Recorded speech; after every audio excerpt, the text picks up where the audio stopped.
Welcome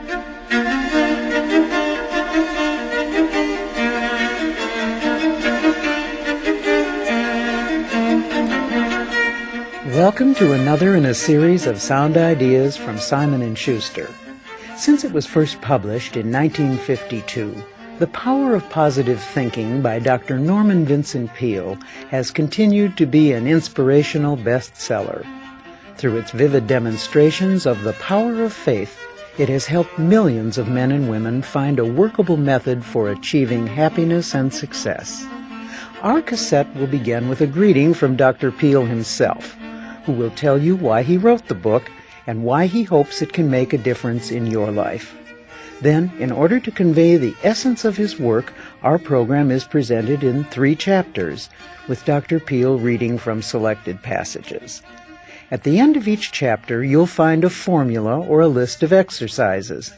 These are designed to help you develop your own powers of positive thinking by practicing the ideas contained in the book. Now let us begin. Here is Dr. Norman Vincent Peale. At the time that I wrote The Power of Positive Thinking, it never occurred to me that several million copies should be sold. I'm grateful for this event, not because so many books were sold, but because I've been privileged to suggest a simple, workable philosophy of living to so many people.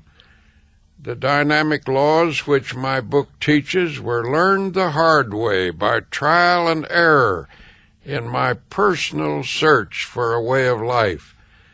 I found in these laws solutions to my problems, and believe me, I'm the most difficult person with whom I have ever worked. As I realized the power of this experience, I wanted to share it, hoping it might be of help to others. I wrote the book out of deep concern for the pain and struggle of human existence. It teaches the cultivation of peace of mind, not as an escape from life, but as a power center out of which comes driving energy for constructive personal and social living. It teaches positive thinking, not as a means to fame, riches, or power, but as a practical way to use faith to overcome defeat and accomplish worthwhile goals. The examples and techniques that I present show that you don't have to be defeated by anything, that you can have peace of mind, improved health, and a never-ceasing flow of energy. In short, that your life can be full of joy and happiness.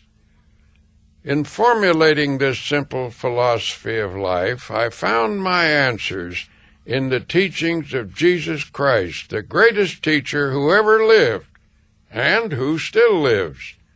The way of life to which this book is a witness is very wonderful. It is not easy. Indeed, it is often hard. But it is full of joy and hope and victory. If you take these principles to heart, you will soon find within yourself the power to achieve your desires. Chapter 1. Believe in yourself. To anyone who is looking for success or happiness, I say, believe in yourself. Have faith in your abilities.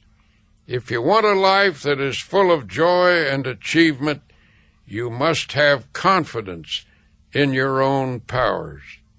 When I look around, I find it appalling to realize how many people are handicapped by the malady we call the inferiority complex. Lack of self-confidence is indeed one of the greatest personal problems besetting people today. Everywhere you encounter individuals who doubt their own powers, who shrink from life, who suffer from a deep sense of inadequacy and insecurity, who feel defeated and afraid. The sad thing is, in most cases, such frustration of power is unnecessary.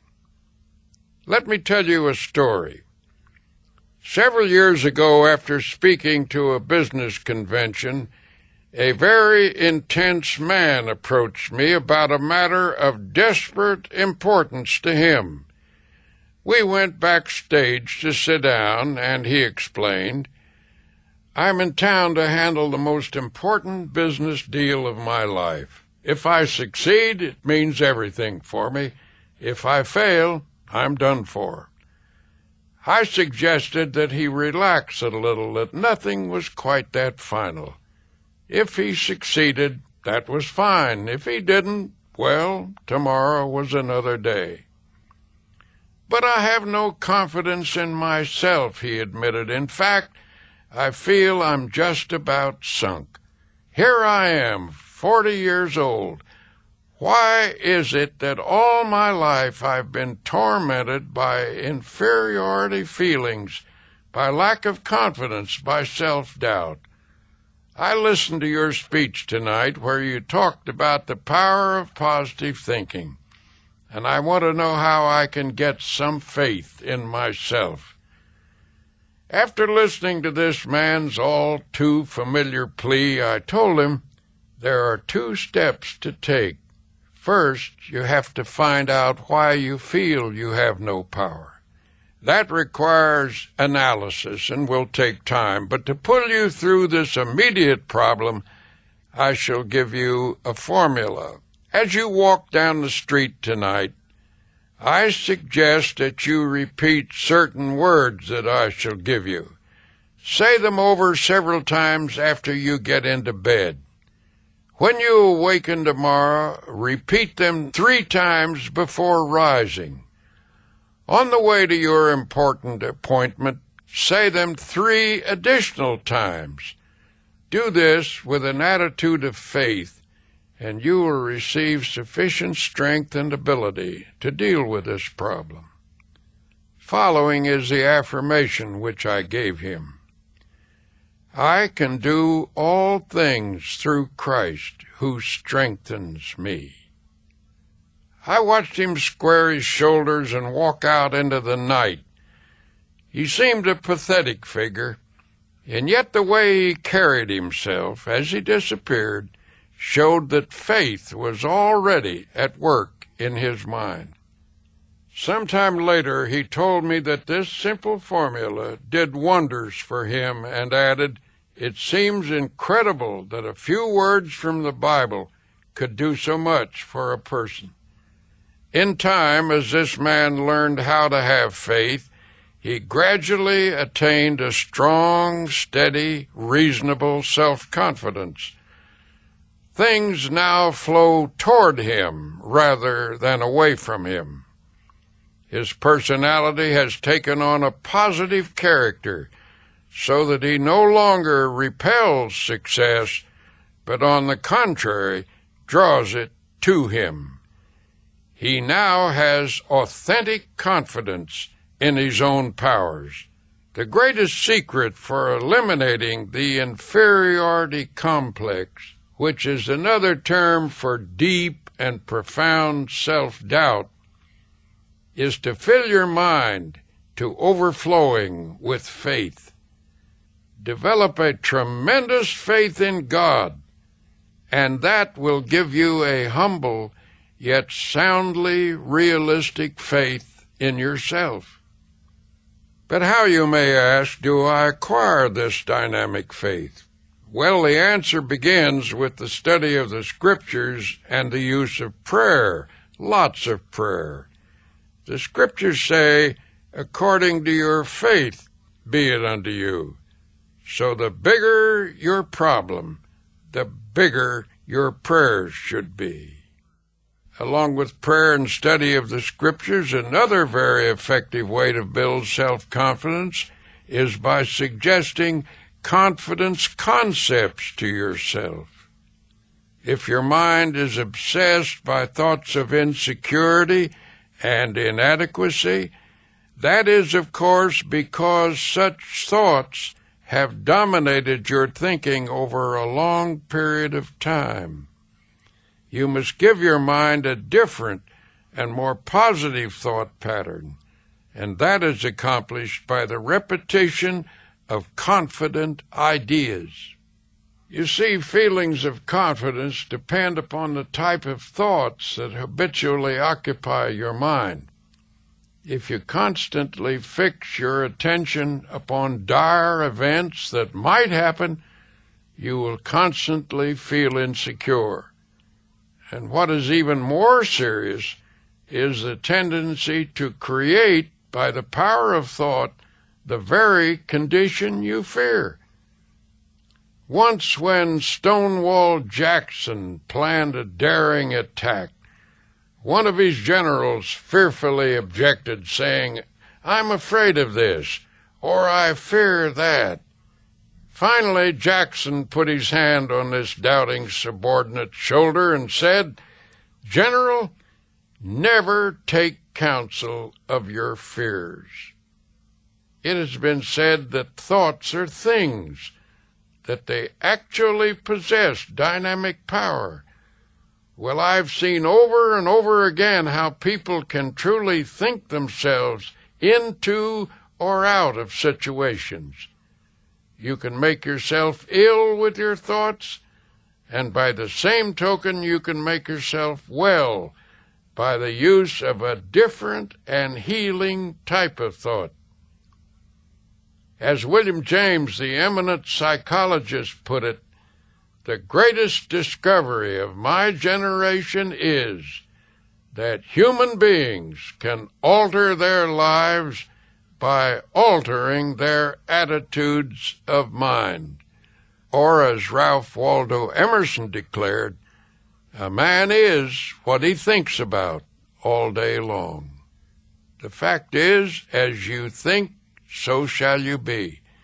If confidence and happiness are what you want, flush out all your old, tired, worn-out thoughts. Fill your mind with fresh, new, creative thoughts of faith, love, and goodness.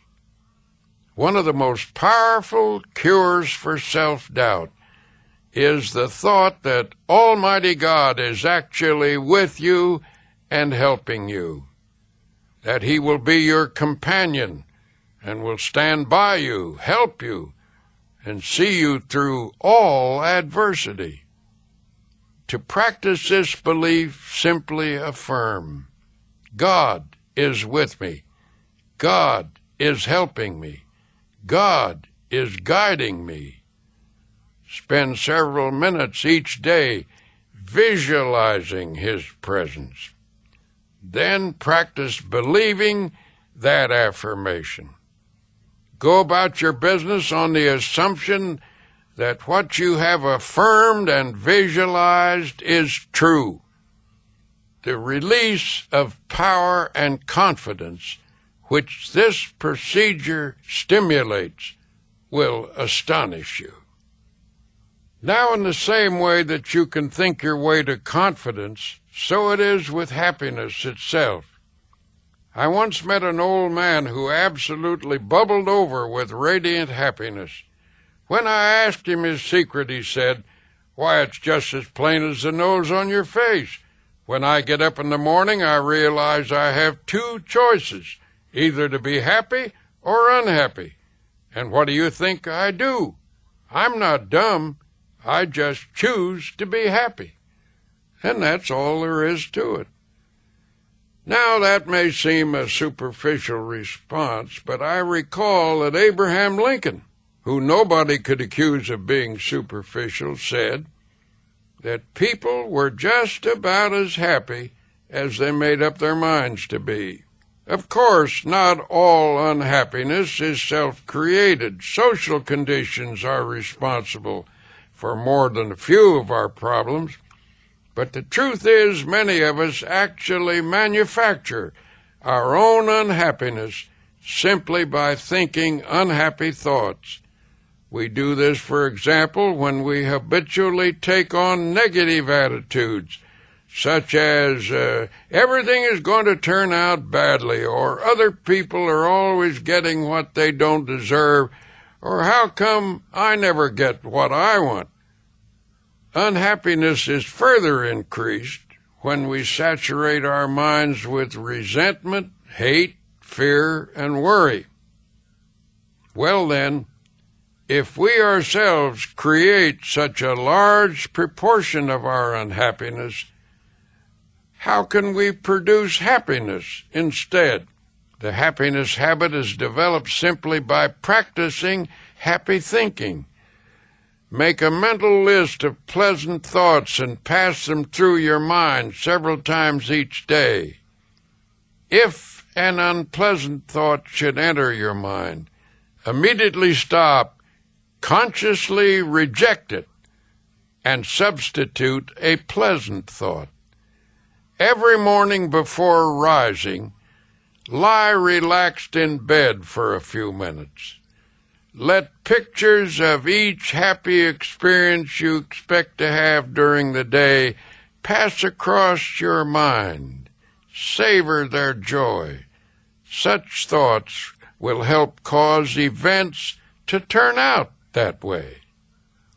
Tomorrow when you arise, say out loud this one phrase: "This is the day which the Lord hath made. I will rejoice and be glad in it. I will rejoice and be glad in it." Repeated 3 times in a strong, clear voice and with positive tone and emphasis. The statement, of course, is from the Bible, and it is a good cure for unhappiness.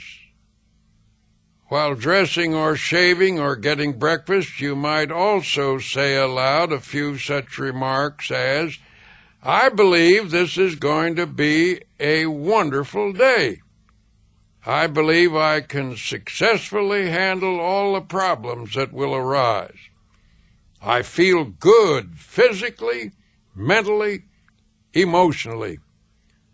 I am grateful for all that I have had, for all that I now have, and all that I shall have. Things are not going to fall apart. God is here, and He is with me, and He will see me through. I thank God for every good thing." If you repeat these kinds of phrases and meditate on their meaning, you will change the character of your day by starting off with a positive frame of mind. And yet I must add, it is not enough to practice even such important techniques as I have suggested, unless throughout the day you also base your actions upon fundamental principles of happy living. One of the most simple and basic of such principles is that of human love and goodwill. As Tolstoy said, "Where love is, God is," and we might add, "Where God and love are, there is happiness." So a practical principle in creating happiness is to practice love. A friend of mine carries a unique business card. On the reverse side is written the philosophy which has brought great happiness to him and success as well. The card reads, "The way to happiness: keep your heart free from hate, your mind from worry, live simply, expect little, give much. Fill your life with love, scatter sunshine, forget self, think of others. Do as you would be done by. Try this for a week, and you will be surprised."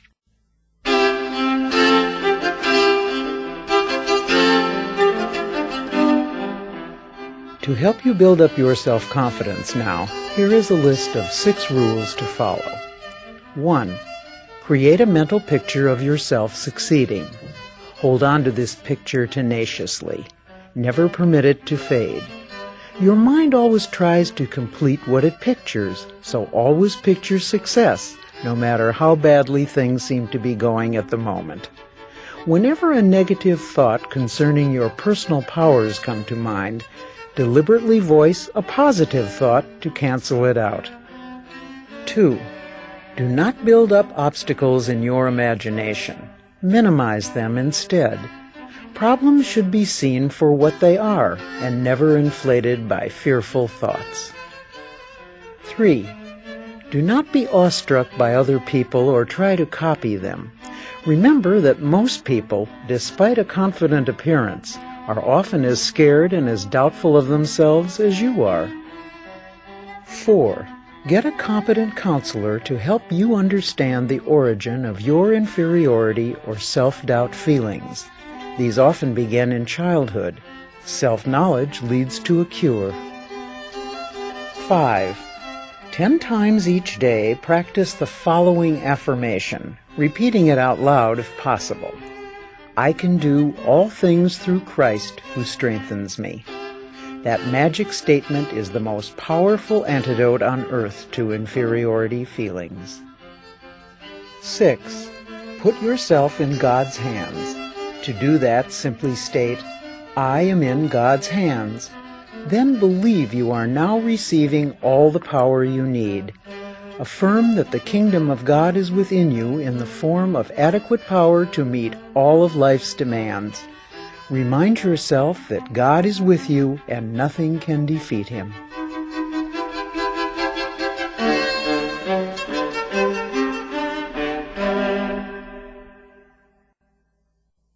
Chapter 2.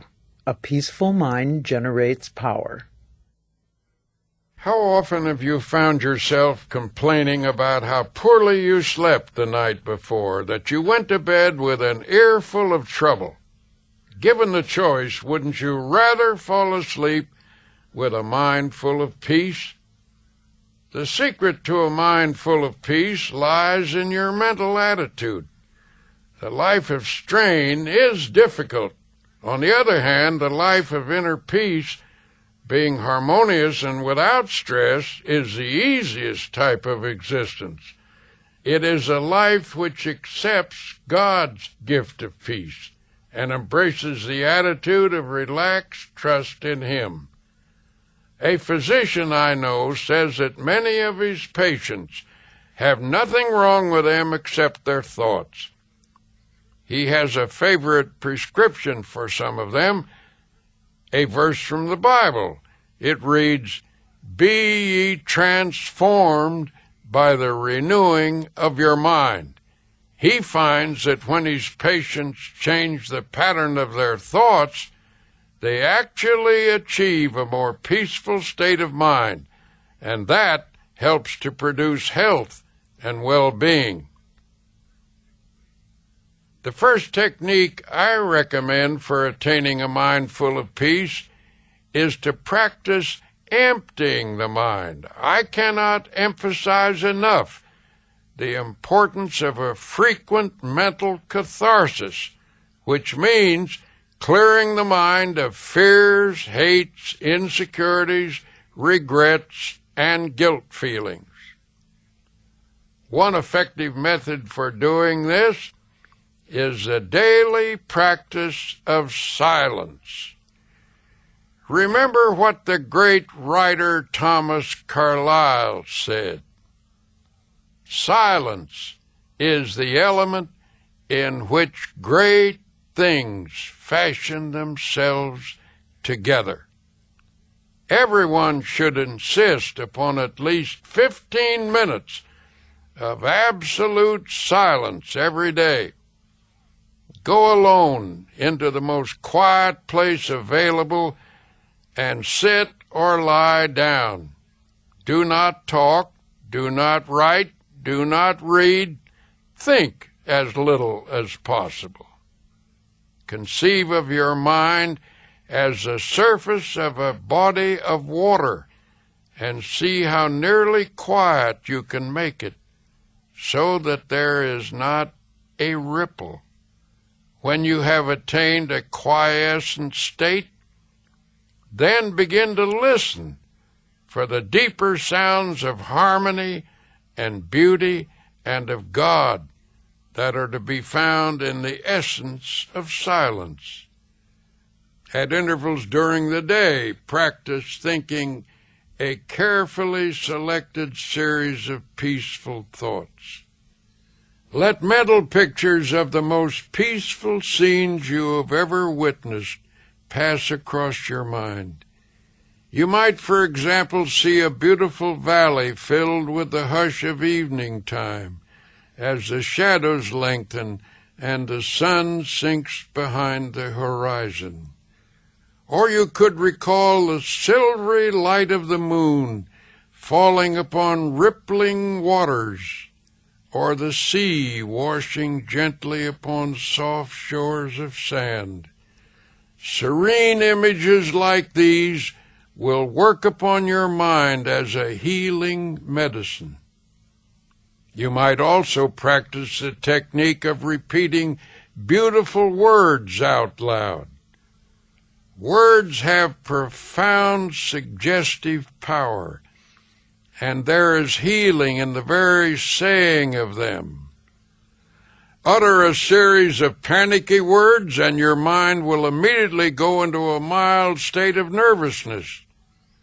You will perhaps feel a sinking in the pit of your stomach that soon affects your entire body. If, on the contrary, you speak peaceful, quieting words, your mind will react in a peaceful manner. Use such words as tranquility. Repeat the word slowly several times. Tranquility is one of the most beautiful and melodic of all English words, and the mere saying of it tends to induce a tranquil state. It is also helpful to use lines from poetry when peaceful quotations are dropped into the subconscious. They lubricate the mind with peace. Here is one from a 16th century mystic. Let nothing disturb you. Let nothing frighten you. Everything passes away except God. God alone is sufficient. There are other practical ways by which you can develop serenity and quiet attitudes. One way is through your conversation. Depending upon the words we use and the tone in which we use them, we can talk ourselves into being nervous, high-strung, and upset. But by our speech, we can also achieve quiet reactions. Talk peaceful, to be peaceful. You see, the words we speak have a direct and definite effect upon our thoughts. So in a group, when the conversation takes a trend that is upsetting, try injecting peaceful ideas into the talk. Note how it counteracts the nervous tensions. Conversation filled with expressions of unhappy expectation, at breakfast, for example, often sets the tone of the entire day. On the other hand, if you start each day by affirming peaceful attitudes, your days will tend to be pleasant and successful. Of course, when you get right down to it, the most powerful means for attaining peace of mind is prayer and reading of the Bible. The words of the Bible have a particularly strong therapeutic value. Drop them into your mind, allowing them to dissolve in consciousness, and they will spread a healing balm over your entire mental structure. It is interesting to note that more and more experts in physical health are using prayer in their therapy. Illness, tension, and kindred troubles often result from a lack of inner harmony. but it is remarkable how prayer can restore the harmonious functioning of body and soul. It appears that even the aging process can be held in check by prayer. You need not lose your vital energy or become weak and listless just because of accumulating years, nor is it necessary for your spirit to sag or become dull. Prayer can freshen you up every evening and send you out renewed each morning. And if prayer is driven deeply into your subconscious, you can receive guidance in your problems. Prayer has the power to keep your reactions correct and sound. Another important way that prayer can enrich your life is by stimulating creative ideas. Within the mind are all of the resources needed for successful living. When they're released and properly employed, these ideas can lead to the successful operation of any project or undertaking. The New Testament says, "The kingdom of God is within you," meaning that God has laid up within our minds and personalities all the potential powers and ability we need for constructive living. It remains for us to tap and develop these powers. If you have not experienced this power, perhaps you need to learn new techniques of prayer. One man I know who has a unique and creative mind worked out his own simple formula for overcoming his difficulties through prayer. It is a curious formula, but I have practiced it and personally know that it works. The formula is, first, prayerize; second, picturize; third, actualize. By prayerize, my friend meant a daily system of creative prayer. When a problem arose, he talked it over with God very simply and directly. He did not talk with God as to some vast and far-off shadowy being, but he conceived of God as being with him in his office, in his home, on a street, always as a partner, a close associate. He took seriously the biblical injunction to pray without ceasing. He took it to mean that he should discuss with God in a natural manner all the questions that had to be dealt with each day. God's presence finally came to dominate his conscious and ultimately his unconscious thinking. The second point of this formula of creative prayer is to picturize. As I've mentioned before, the man or woman who assumes success tends to already have success. People who assume failure tend to have failure. To assure something worthwhile happening, first pray about it and test it according to God's will. Then print a picture of it on your mind as happening and hold the picture firmly in your consciousness. Continue to surrender the picture to God's will. That is, put the matter in God's hand and follow his guidance. Work hard and intelligently, thus doing your part to actualize your prayer. The third part of this formula. Practice believing and continue to hold the picture firmly in your thoughts.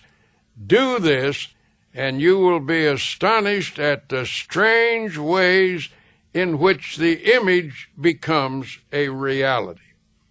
You see, religious faith is not something piously stuffy, but is a scientific procedure for successful living.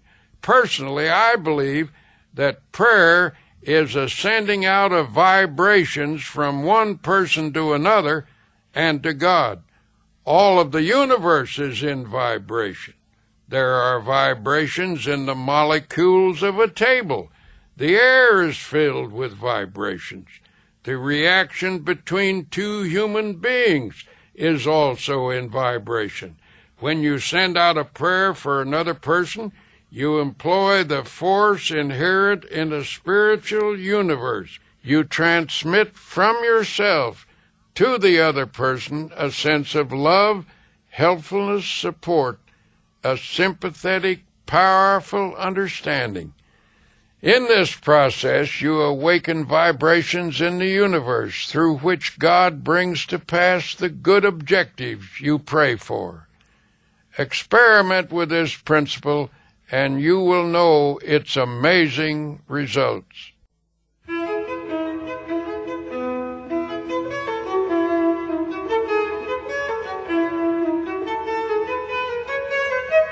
Millions of people find great power each day through prayer. Here are 10 rules for achieving effective results from your prayers.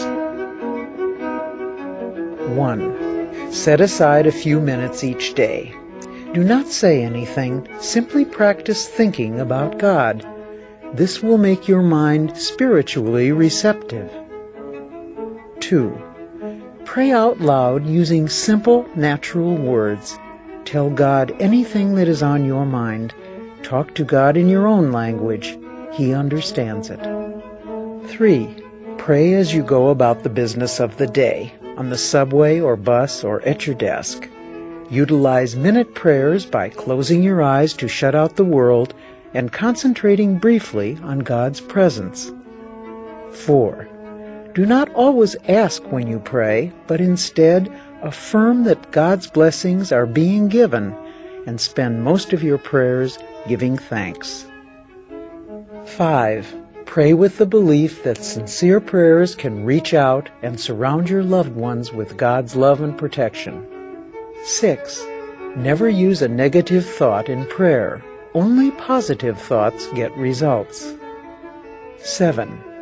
Always express willingness to accept God's will. Ask for what you want, but be willing to take what God gives you. It may be better than what you ask for. 8. Practice the attitude of putting everything into God's hands. Ask for the ability to do your best and leave the results confidently to God. 9. Pray for people you do not like or who have mistreated you. Resentment is blockade number 1 to spiritual power. 10. Make a list of people for whom to pray. The more you pray for other people, especially those not connected with you, the more prayer results will come back to you.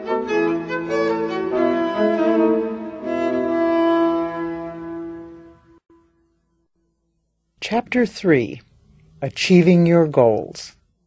Several years ago, a concerned father came to me asking, "Why does my son fail in every job he gets?" It was indeed difficult to understand the failure of this young man, for he seemed to have everything. He was from a good family, he was very personable, and his educational and business opportunities were above average. Nevertheless, he had a tragic flair for failure. He tried hard enough, yet somehow he always missed success. Not long ago I ran into this young man and was amazed at a transformation that had taken place. He was now a dynamic figure at the height of his powers. I asked him to explain the remarkable change. It was really quite simple, he told me. I merely learned the magic of believing. I discovered that if you expect the worst, you will get the worst, and if you expect the best, you will get the best. It all happened through actually practicing a verse from the Bible. If you can believe, all things are possible to him that believeth. When I heard those words, I had a flash of insight. I realized that the key I had missed was that my mind was not trained to believe, to think positively, to have faith in either God or myself. After I adopted that policy, things began to change for me almost at once. I got into the habit of expecting the best, not the worst. And that is the way my affairs have turned out lately. I guess it's a kind of a miracle, isn't it? I told my young friend that what had happened to him wasn't miraculous at all. Actually, he had learned to use one of the most powerful laws in the world, namely, change your mental habits to belief instead of disbelief. It was William James who said, "Our belief at the beginning of a doubtful undertaking is the one thing that ensures the successful outcome of the venture. When you expect the best, you release a magnetic force in your mind by a law of attraction. This force tends to bring the best to you." Things get better when you expect the best, because when you are freed from self-doubt, you can put your whole self into a project. Nothing can stand in the way of the person who focuses his or her entire self on a problem. When the full concentration of all your forces, physical, emotional, and spiritual, is brought to bear, the consolidation of these powers at work is quite irresistible. So a major key to attaining that which you deeply desire is to be totally released from doubt, so that you can throw yourself completely into your endeavor. In other words, whatever you're doing, give it all you've got. Hold nothing back. Life cannot deny itself to the person who gives life his all. Unfortunately, most people don't do that. In fact, very few people do, and this is the tragic cause of most failures. A famous trapeze artist was teaching his students how to perform on the high trapeze bar. When one student was called on to demonstrate, he looked up at the insecure perch and was suddenly filled with fear. He froze completely. He had a terrifying vision of himself falling to the ground. So deep was his fright, he couldn't move a muscle. The instructor put his arm around the boy's shoulder and said, "Son, you can do it, and I will tell you how." Then he made a statement which is one of the wisest remarks I have ever heard. He said, "Throw your heart over the bar, and your body will follow." Copy that one sentence. Write it on your mind. You who really want to do something with your life. Heart is the symbol of creative activity. Fire your heart with where you want to go and what you want to be. Get it so deeply fixed in your unconscious that you will not take no for an answer. Then your entire personality will follow where your heart leads. If you throw your heart over the bar, your faith will allow you to swing up to any high place you want to take your life. Whenever you have a bar, that is to say a barrier in front of you, stop, close your eyes, visualize everything that is above the bar and nothing that is below it. Then, imaginatively, throw your heart over the bar and see yourself as being given lifting power to rise above it.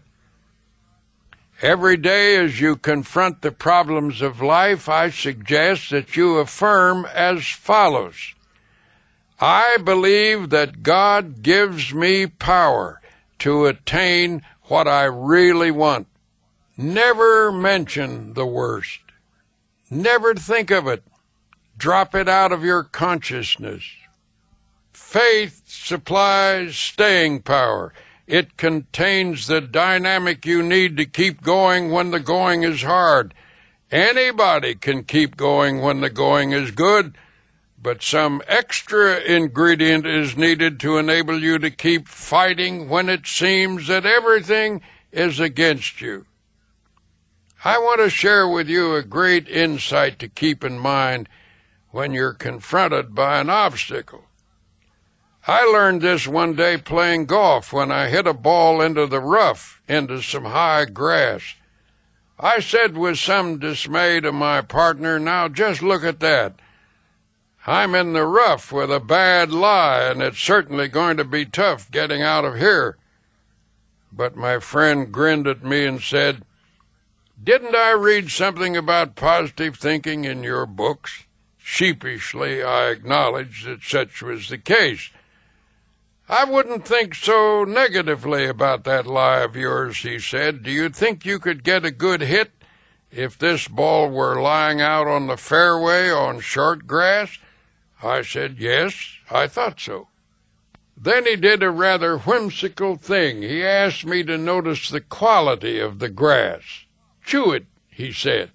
I chewed, and he asked, "Is it tender?" "Why, yes," I replied, "it certainly does seem to be tender grass." "Well," he continued, "an easy swing of your number 5 iron will cut through that grass almost like a knife."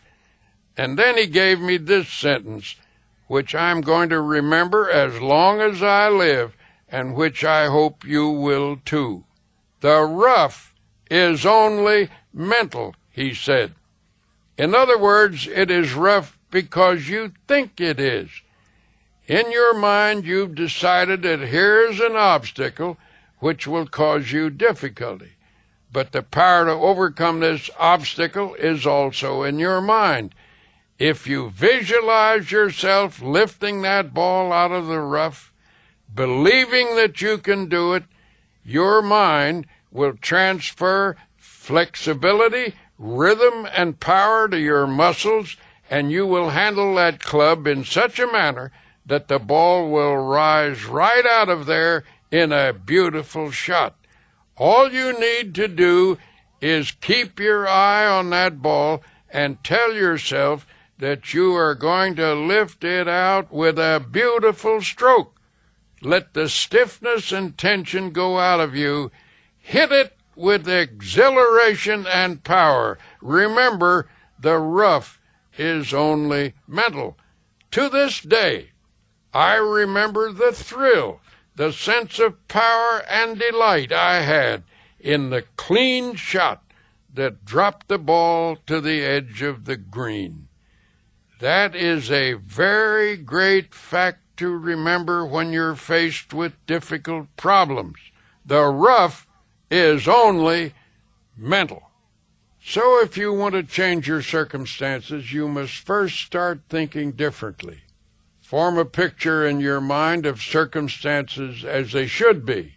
Hold that picture. Develop it firmly in all details. Believe in it, pray about it, work at it, and you can make it become a reality. This is one of the greatest laws in the universe. Believe and succeed. I learned this law firsthand in a very interesting manner. Some years ago, I was involved in an enterprise that was faced with severe financial problems. When it seemed almost impossible to keep it going, my colleagues and I called a meeting. Attending was a woman who had once contributed a nice sum to our endeavor. We hoped that lightning might strike twice in the same place, but this time she said she would give us something of more value than money. She told us she was going to give us a creative idea. I must admit, we thought to ourselves unenthusiastically, how can we pay our bills with an idea? But as it turned out, an idea is precisely what helped us pay our bills. Every achievement in the world was first projected as a creative idea.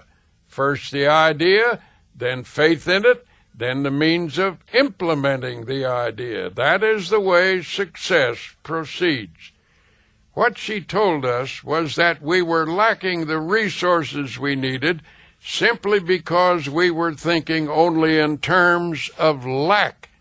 To correct the situation, she advised us to reverse the mental process and begin to think prosperity, achievement, success. Don't hold on to mental pictures of difficulties and failures. Don't think lack thoughts. Lift your mind above them and visualize powers and achievements. When you elevate